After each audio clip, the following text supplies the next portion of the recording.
오늘 제가 발표드릴 내용은 데이터를 이용한 개인 시정 평가의 초개인화라는 주제로 발표를 드리도록 하겠습니다. 순서는 간략하게 다음과 같고요.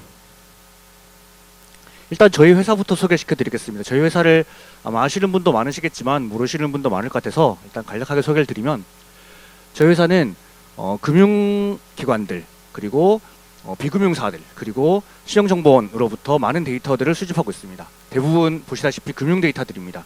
여러분들이 대출을 받으시거나 카드를 받으시거나 카드를 사용하시면 그 카드에 대한 월별 결제 금액 같은 것들이 저희한테 입수되게 됩니다. 그리고 여러분들께서 혹시나 연체를 하시게 되거나 채무불이행에 등재가 되시면 저희 회사로 다 집중이 되게 됩니다. 그래서 저희 회사에서는 그 정보들을 가공을 해서 로데이터로 서비스를 하거나, 아니면 6개월 카드 사용 금액의 합, 이런 항목들을 서비스를 하거나, 아니면 여러분들이 많이 알고 계시는 CB 등급 같은 것들을 가공해서 서비스를 하고 있습니다. 여기서 스코어 서비스라는 게 많은 분들께서는 많이 알고 계시는 CB 등급, 몇 등급이다, 나는 몇 등급이다, 이 정도로만 알고 계시지만 저희 회사에서 서비스하는 스코어가 70여 가지가 넘습니다. 사실은 많은 금융기관들에서 그 많은 스코어들을 사용하고 있고, 또한 여러분들께서 대출을 받으시거나 카드를 발급받으실 때는 각 금융기관들에서 또 각자의 스코어를 산출해서 각자의 스코어를 산출한 기반으로 대출을 제공하거나 카드를 발급하고 있습니다. 그래서 저희 회사에서 수집한 정보들을 가공해서 여러 금융기관들의 서비스를 하는 것이 저희 회사의 기본적인 업무들입니다. 하지만 저희 회사에서는 더욱더 많은 사람들에게 더욱더 정확한 시정평가를 제공해드리기 위해서 다양한 대안정보라고 불리는 기존에 있었던 금융정보를 제외하고 다른 대안정보들을 이용해서 시정평가를 하려고 많은 노력들을 기울이고 있습니다. 앞에서 보셨던 그 기본적인 저희들의 정보는 연체정보 또는 우량정보라고 불리는 이 금융정보들이었습니다. 하지만 이제 이 나머지 정보들, 새롭게 들어오는 정보들이 한 4가지 영역 정도로 저희가 서비스를 하고 있는데, 간단히 좀 설명을 드리도록 하겠습니다. 첫 번째로는 부동산 정보입니다. 이 전국에 있는 부동산 정보를 저희들이 공유를 하고 있습니다. 그 부동산 공부 정보라고 불리는 정보들을 저희들이 전체를 가지고 있고, 이 정보들을 기반으로 해서 토지에 대한 정보, 그리고 건물에 대한 정보를 저희가 수집해서 서비스를 하고 있으며, 각 부동산에 대한 소유자의 정보들까지 저희가 파악을 하고 있습니다. 그리고 두 번째로는 통신 정보입니다. 통신 3사의 데이터를 저희가 항목들을 서비스를 하고 있고, 그 항목들을 기반으로 통신사에 대한 스코어를 저희가 서비스를 하고 있습니다. 세 번째는 공공정보입니다. 저희 여러분들께서 금융기관에 대출 신청을 하실 때, 특히 요즘은 비대면 신청 많이 하시잖아요. 비대면으로 신청을 하시면 그 앱에서 보통 스크래핑을 진행하게 됩니다. 건강보험 같은 스크래핑을 진행하시게 되는데, 저희 회사 서비스를 이용하시게 되면 건강보험 정보가 저희 회사로도 쌓이게 됩니다. 그 해당 정보를 가지고 저희가 또 다른 서비스를 진행하고 있습니다. 마지막으로 상거래 정보입니다. SK플래닛 등 상거래 회사의 데이터를 이용한 커머스 스코어를 저희가 제공하고 있는데요. 이 부분은 뒤에 더 자세히 말씀드리도록 하겠습니다. 저희가 생각하는 초개인화는 이런 겁니다. 이렇게 더욱더 많은 정보를 취합해서 그 개인에 대한 시정도를 더욱더 잘 판단하는 것이 저희가 생각하는 초개인화라고 볼 수 있습니다. 이렇게 기존의 정보가 부족한 3가지 유형을 저희가 일단 임의로 상상 속의 인물들을 구현해봤습니다. 첫 번째로는 대학원생 A입니다. 이 대학원생은 그동안 과외 등을 번 돈을 통해서 투자도 하고 자신의 생활도 잘 영위하고 혼자 자신의 경제를 유지해왔습니다. 하지만 취업 이전에는 신용 이력이 없기 때문에 은행 대출이 제한적이었습니다. 하지만 저희의 대안정보를 이용한다면, 기존의 금융정보로 파악할 수 없었던 이 대상자에 대해서 통신정보를 이용한다면, 이 대학원생은 그동안 고등학교 때부터 계속 써왔던 핸드폰을 미납 없이 오랜 기간 동안 핸드폰을 사용한 이력이 있기 때문에 우량하게 판단될 수 있습니다. 또 그동안 온라인 쇼핑몰에서 상위 5%의 소비 여력을 보여왔기 때문에 이 또한 이 대학원생 A는 시정평가에 우량하게 반영될 가능성이 높습니다. 두 번째는 주부 B입니다. 2년 전까지만 해도 대기업 과장이었던 주부 B씨는 육아로 인해서 경력이 단절된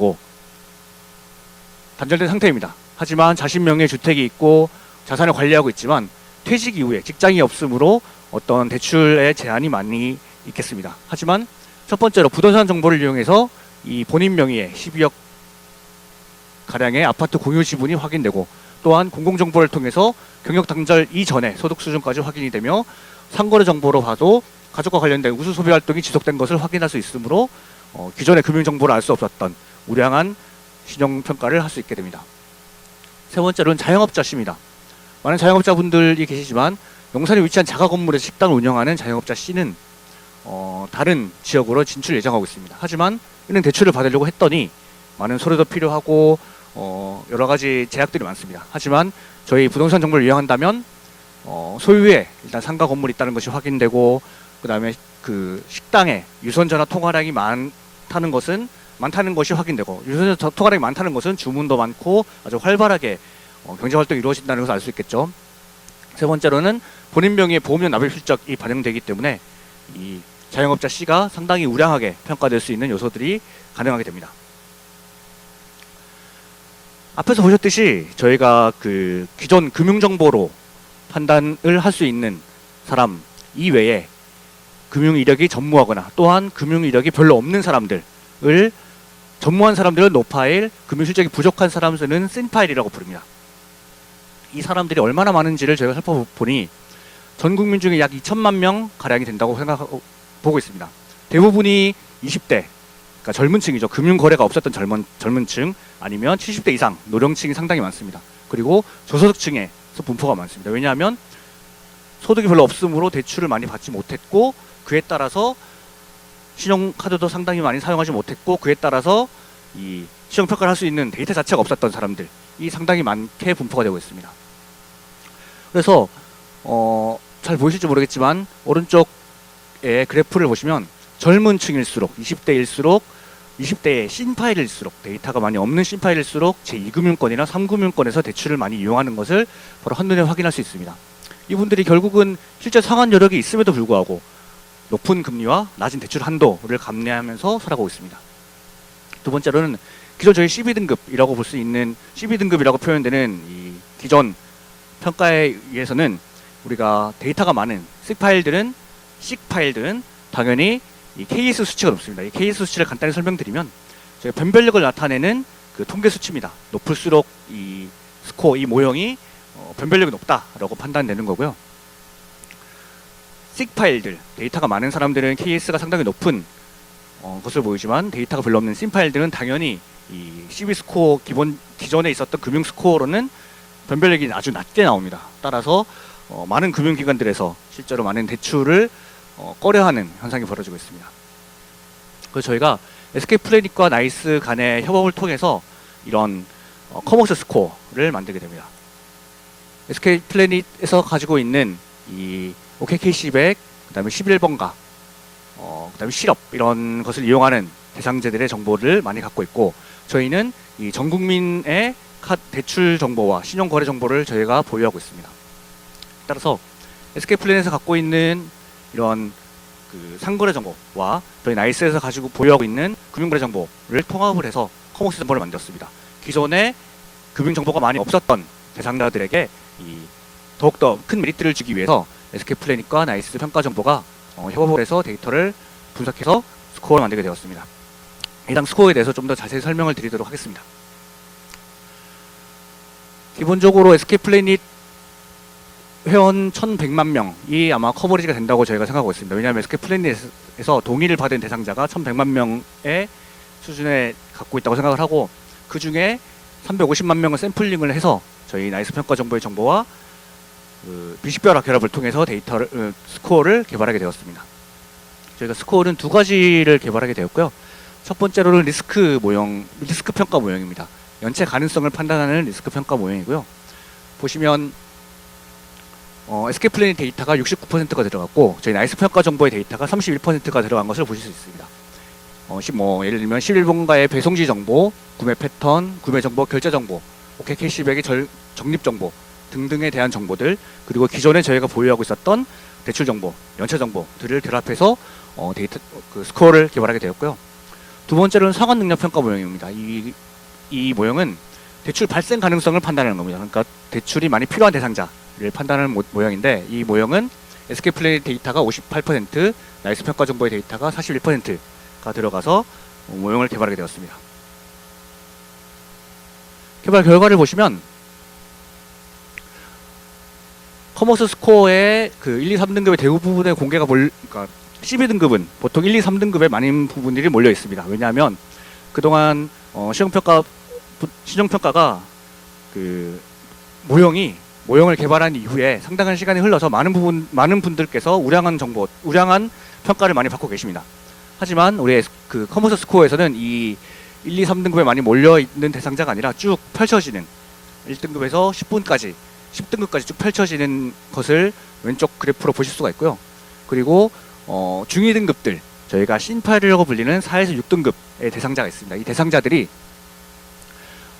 커머스 스코어에서는 커머스 스코어의 1, 2, 3, 4등급까지는 상당히 우량하다고 판별을 할 수가 있습니다. 보시면 그 표에 보시면 커머스 스코어의 26.9%는 상당히 높은 우량한 대상자로 올라오기 때문에 우량한 대상자로 판단되기 때문에 대출 승인율 또한 높아질 것으로 예상이 되고 있습니다. 신파일에 대한 이 1100만 명 기준의 중에 그 신파일러, 그러니까 아까도 말씀드렸던 금융 정보가 별로 없었던 264만 명의 그래프를 그려봤을 때는 1등급에서 10등급까지 쭉 펼쳐지는 모습을 확인할 수 있습니다. 적용 사례를 좀 간단히 말씀드리겠습니다. A사 사례인데요. A사에서는 전체 고객 20만 936명 중에 SK플래닛 회원이 13만 9천 명이었고요. SK플래닛 미회원이 6만 1천 명이었습니다. 하지만 이 A사에서 직접 그 시정평가를 돌려봤을 때 이용 가능 고객 비율이 SK플래닛 회원이 전체 고객은 69%인데 이용 가능 고객은 56.5%로 줄어들게 됩니다. 하지만 불량률은 SK플래닛 회원과 그렇지 않은 회원을 보면은 이용 가능 회원들이 1.39%, 미회원은 3.81%로 확실히 차이가 납니다. 즉 SK플래닛 회원이 훨씬 불량률이 낮음에도 불구하고 이용 가능 회원은 상대적으로 비율이 좀 낮게 평가가 되는 약간 불이익을 받는다고 볼 수 있는데요. 이 부분을 저희가 SK플래닛 데이터를 가지고 SK플래닛 커머스 스코어와 저희 12등급 간의 매트릭스를 구성해서 새로운 등급을 만들었습니다. 이 새로운 등급을 통해서 새로 다시 평가를 했더니 SK가 그 12등급 기존 금융으로만 판단했을 때 선정 가능성이 78,551명이었다면 유통데이터, 커머스 데이터까지 결합했을 때는 14,988명이 늘어난 것을 보실 수가 있고요. 또한 불량률 또한 더 높아지는 게 아니라 승인율이 높아져서 많은 사람들이 더 대출을 받을 수 있지만 불량률은 떨어지는 효과를 바로 눈으로 직접 확인하실 수 있습니다.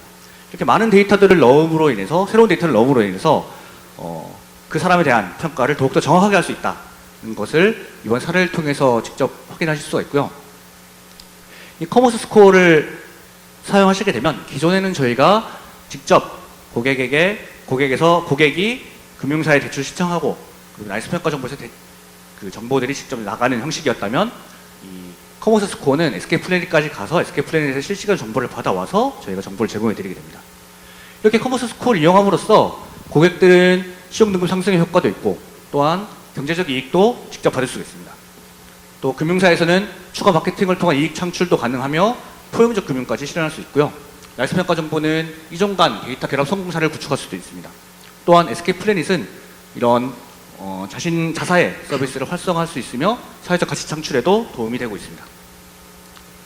제가 다음으로 좀 간단히 설명드릴 것은 앞에서는 보셨듯이 새로운 데이터를 저희가 모아서 초개인화를 이루어냈다고 생각한다면 두 번째로는 저희가 모형 개발 방법론을 조금 더 혁신했습니다. 예전에는 저희가 로지스틱 방식으로 보통 스코어들을 개발하고 모형들을 개발했다면 얼마 전부터 저희가 머신러닝을 이용해서 많이 개발을 하기 시작했습니다. 머신러닝 기법을 통해서 많이 개발을 했었는데요. 머신러닝 기법을 통해서 개발했었는데 문제는 이슈가 뭐였냐면은 머신러닝을 통해서 개발을 한 스코어가 상당히 변별력은 높지만 이게 안정성이 약간 떨어지는 문제들이 있었습니다. 그래서 과거의 데이터들이 순식간에 많이 바뀌고 많은 데이터들이 들어오다 보니까 이 부분들이 안정성의 문제가 생겼습니다. 그래서 이 부분을 저희가 RPA를 도입을 해서 모니터링을 직접 계속 진행하고 모니터링을 진행하면서 이슈가 생기면 바로 자동으로 모형을 개발하는 시스템을 저희가 개발을 했고요. 두 번째로는 저희가 이렇게 머신러닝 개발하는 방법론도 나이스 평가 정보에 맞게 시험 평가에 맞게 정보를 다듬었습니다. 개발 방법론을 다듬었습니다. 그래서 밑에서 보시다시피 기존의 머신러닝 방법론과 새롭게 나이스 평가 정보에서 도입한 머신러닝 개발 방법론을 했을 때 아까 말씀드렸던 케이스 수치가 이렇게 상당히 높아진 것을 보실 수가 있고요. 마지막으로 보신 요 화면은 아까 말씀드렸듯이 기존 전통적인 방법론에서는 모형이 개발되고 운영을 쭉 해서 운영 데이터를 한참 쌓은 후에 1, 2년간 쌓은 후에 해당 데이터를 가지고 또다시 모형을 개발하게 됩니다. 이렇게 되면 약간 실제와 좀 동떨어지게 천천히 올라갈 수밖에 없습니다. 하지만 모션은 새롭게 개발한 방법론들은 직접 운영 데이터가 바로바로 쌓이면서 혹시 이슈가 생겼으면 바로바로 모형을 계산해 나가는 방법입니다. 따라서 모형이 뭐 한 달 만에 바로 개발될 수도 있고 2달 만에 개발될 수도 있고 6개월 만에 바로바로 개발이 되어 있기 때문에 더욱더 빠른 시간에 모형의 성능을 올릴 수 있는 방법론이 되겠습니다.